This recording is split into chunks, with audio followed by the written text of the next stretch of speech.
अवरोधक क्या मानती हैं? आपको क्या लगता है सबसे बड़ा अवरोधक क्या है इस लक्ष्य को पूरा करने में?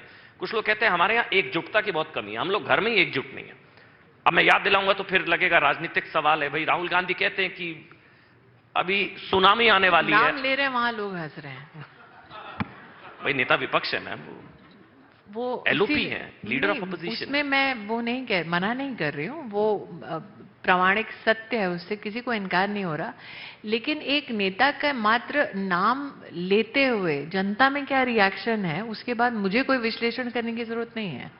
आप लिटरली मुझे मत देखें, कैमरा होगा तो ऑडियंस पर आप कैमरा घुमा कर देखें। लेकिन आपको लगता है ये अवरोधक है उस लक्ष्य को प्राप्ति में कि हमारी राजनीतिक एका नहीं है, एकजुटता नहीं है? हम लोग, मैं इसलिए कह रहा हूं, हम लोग एक दूसरे की टांग खींचने में लगे रहते हैं। जनता ने संकल्प लिया था कि ये गतिरोध उनको नहीं चाहिए, इसीलिए वो विपक्ष में है।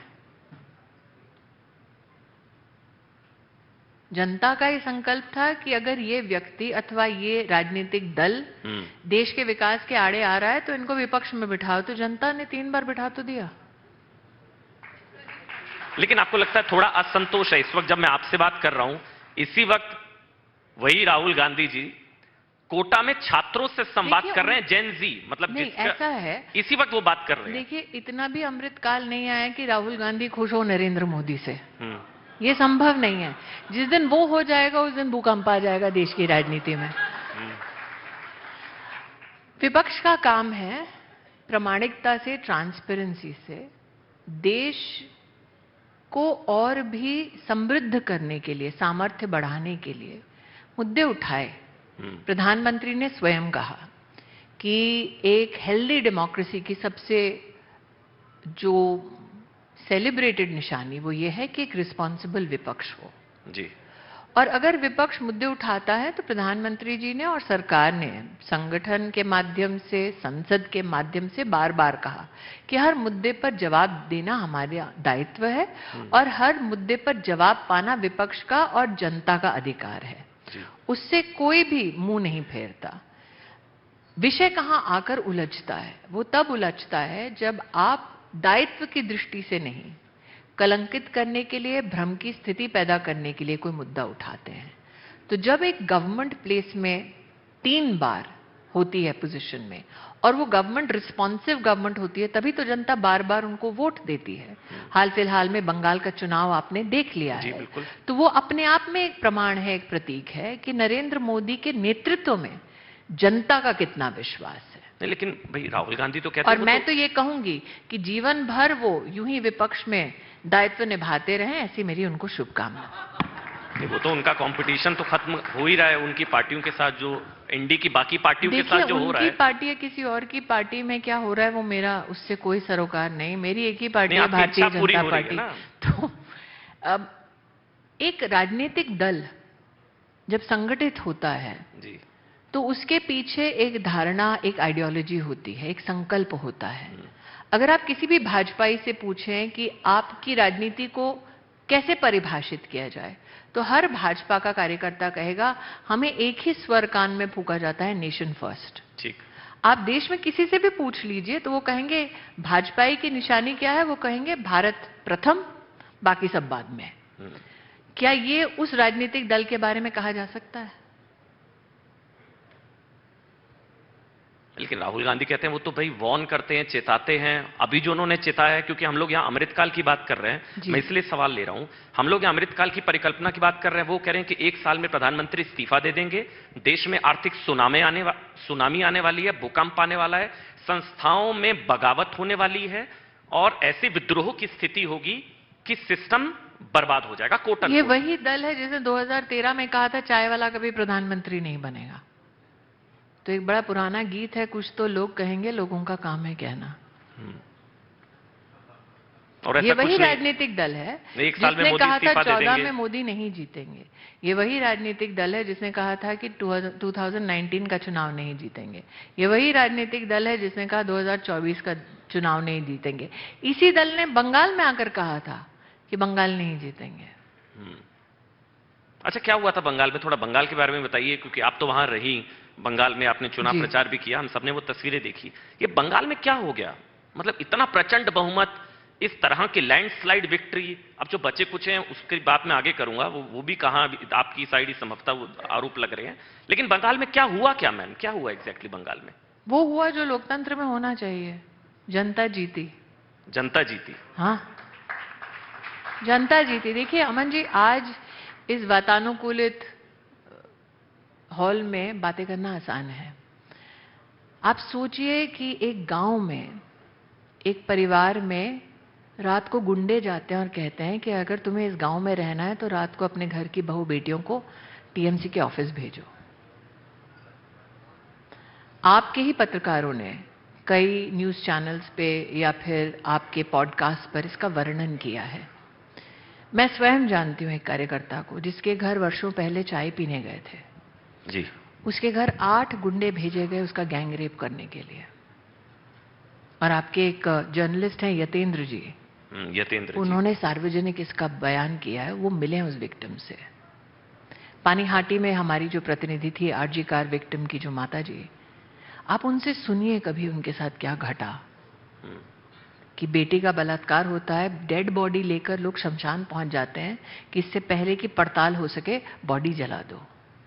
उस माँ को भागना पड़ता है, गरीब माँ है, बेटी को बड़े जतन से बड़ा करती है, डॉक्टर बनाती है।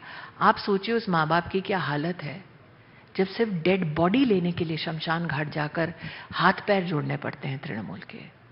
आप सोचिए क्या नजारा होगा उस गांव में। और मैं ऐसे गांव में गई हूं साक्षात, मैं 15 साल से वहां रही हूं।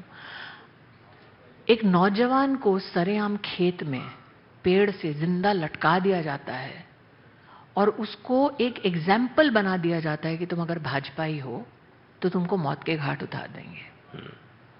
आपको क्या लगता है जनता जवाब नहीं देगी फिर? तो मैं तो आभार व्यक्त करती हूँ इलेक्शन कमीशन का, पैरामिलिट्री फोर्सेस का। आप सोचिए सार्वजनिक टीएमसी के गुंडे देश के गृह मंत्री को धमकी देते हैं कि लौट नहीं पाओगे। ऐसे में जनता का उठकर बोलना, ये लोकतंत्र की हाल फिलहाल के जितने भी चुनाव हैं, जिस दिन चुनाव का परिणाम आ रहा था, दिल्ली की सड़कों में जो ट्रैफिक होता है वो थम सा गया था। हर इंसान टेलीविजन चैनल की ओर रुख कर रहा था ये देखने के लिए, बताओ बंगाल में क्या हुआ। ठीक बात है। जब देश का नागरिक एक प्रदेश के जो इलेक्शन रिजल्ट है उससे जुड़ गया, तो आप सोचिए। अब यतेंद्र जी तो हमारे कोई हिमायती नहीं है, पत्रकार हैं आपके, स्टोरी बिल्कुल याद है वो। लेकिन वो मिले हैं उस विक्टिम से। ठीक बात। उसका गैंगरेप किया जाता है, उस अवस्था में उससे कहा जाता है चाय बनाओ, उसके बच्चे के सर पर बंदूक रखी जाती है, उसको नग्न अवस्था में बोला जाओ बाहर कि तुमको बीजेपी का समर्थन करना है। ठीक है, बंगाल में जो हुआ वो जन आक्रोश था। आप सुन भी नहीं पा रहे हैं, आप सोचिए वो जी रहे थे वो। ठीक बात है। और ये ठीक नहीं हो सकता। तो जिस विपक्ष के नेता की आप बात कर रहे हैं ना अमन जी, वो जाकर वहां खड़े थे, पीठ थपथपा रहे थे ऐसे लोगों की। आप बोलिए उस नेता के प्रति फिर किसी का सम्मान हो सकता है? राजनीति अपनी जगह है, मुद्दों पर लड़िए, लेकिन राजनीति में जब आप महिला के सम्मान को एक यंत्र बना दें, वायलेंस को तंत्र का हिस्सा बना दें, नौजवानों को मौत के घाट उतार दें, आपको क्या लगता है जनता चुप बैठकर तमाशा देखेगी? वो जवाब दिया गया, जवाब दिया जनता ने पश्चिम बंगाल में। लेकिन अब जो हो रहा है टीएमसी के साथ, लोग कह रहे पहले आम आदमी पार्टी, फिर टीएमसी, फिर उद्धव गुट के भी सांसद, ये जो कुछ ऑपरेशन टाइगर का नाम, ये सब बीजेपी कराती है ईडी सीबीआई का डर दिखाकर। मुझे ऐसा लगता है कि बाकी राजनीतिक दलों में क्या हो रहा है वो उससे मुझे इसलिए भी सरोकार नहीं, क्योंकि अगर आपकी आइडियोलॉजी है, देखिए मैं 10 साल मैंने एक ऐसा कार्यकाल देखा भाजपा के संगठन में जब केंद्र में यूपीए की सरकार थी जी। जब मैं पहली बार अमेठी लड़ने गई तब केंद्र में सोनिया गांधी की सरकार थी, वो यूपीए की चेयरपर्सन थी, और प्रदेश में मुलायम सिंह जी की सरकार थी। दोनों तरफ हमारी सरकारें नहीं थी। हमने 10 साल का वो कालखंड देखा कार्यकर्ता के नाते, जब हमारी सत्ता नहीं थी। हम जैसे कार्यकर्ताओं ने तो कभी अपनी पार्टी नहीं छोड़ी। ऐसे असंख्य कार्यकर्ता है भारतीय जनता पार्टी। इंदिरा गांधी होती तो बैन लगा देती आपकी पार्टी। तो विश्व की सबसे बड़ी राजनीतिक पार्टी को हमने तब नहीं छोड़ा। क्यों? क्योंकि हमारा संकल्प हमारे देश के लिए था। तो जहां पर आइडियोलॉजी का अभाव हो, जहां फैमिली रन ऑपरेशन बन जाए, वहां पर लोगों का तितर बितर होना स्वाभाविक है। लेकिन जहां मूलतः एक आइडियोलॉजी हो जो लोगों को बांधे, वहां पर वो एक परिवार जैसा दिखता है, एक राजनीतिक तंत्र बड़ा मजबूत दिखता है, जो आपको आज भारतीय जनता पार्टी में दिख रहा है। बस एक आखिरी सवाल, जिस तरह की राजनीति भारतीय जनता पार्टी इस वक्त कर रही है, उसको लेकर एक बयान आया अशोक गहलोत का। उन्होंने सीधा कहा, कांग्रेस का ऑफिशियल स्टेटमेंट था कि इंदिरा गांधी होती तो बीजेपी का बैन लगा दिया। और अशोक जी ने ही फिर प्रमाणित कर दिया कि कांग्रेस का नेतृत्व और गांधी परिवार कितना अनडेमोक्रेटिक है। हुआ ये राजस्थान में। क्योंकि अगर दम है तो चुनाव लड़ो, उसमें जनता दूध का दूध और पानी का पानी करेगी। इतना घमंड मत करो कि तुम्हें ये लगे कि सत्ता आएगी तो हम फला फला को बैन कर देंगे। ये स्वर जब एक राजनीतिक दल के नेता के मुख से निकलते हैं, वो जनता को पुनः ये प्रमाण देते हैं कि इन लोगों को ऑपोजिशन में ही रखो, क्योंकि इनके पास गलती से भी कभी सत्ता आई तो सबसे पहले ये लोकतंत्र का गला घोट देंगे। तो गहलोत साहब ने आपको सही चित्र दिखाया उस परिवार का जिसकी आप चर्चा कर रहे हैं।